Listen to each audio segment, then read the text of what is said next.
Well, good morning. It's bank holiday over.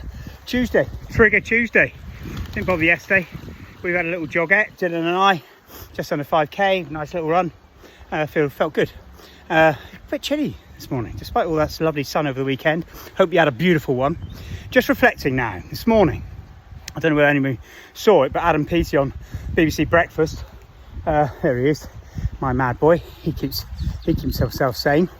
But sadly, Adam Peaty's been through a really tough phase, and it made me reflect on, there he is, a Loughborough man, swims for their swimming team, and obviously went on to be a champion at Europeans, Commonwealth, Olympics, world champion swimmer. Amazing guy. What an athlete, incredible athlete. But it made me think about that beautiful quote from Descartes, which is, I think, therefore I am. Well, when I was at Loughborough, we used to add a bit to that, which said, I think and I move, therefore I am. Cogito et moto, ergo sum. And the movement bit is so critical.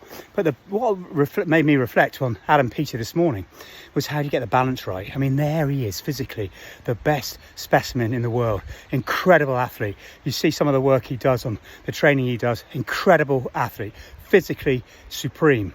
Mentally, he went through, and he's getting back from it, but really struggling. And actually, it's that balance to try and get that right. And people argue that if you're going to be a world champion, a high performer, you've got to be obsessive. Well, there's balance, and you've got to enjoy the ride. Because to be perfectly honest, people get on the hedonic treadmill. In other words, no win is satisfying enough. And they keep searching again, so never happy. Now, that's not a way to live your life.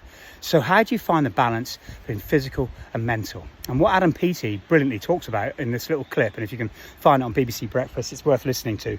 But it's actually straight out of the Chimp Paradox and Steve Peters' work, is how do we train our mind?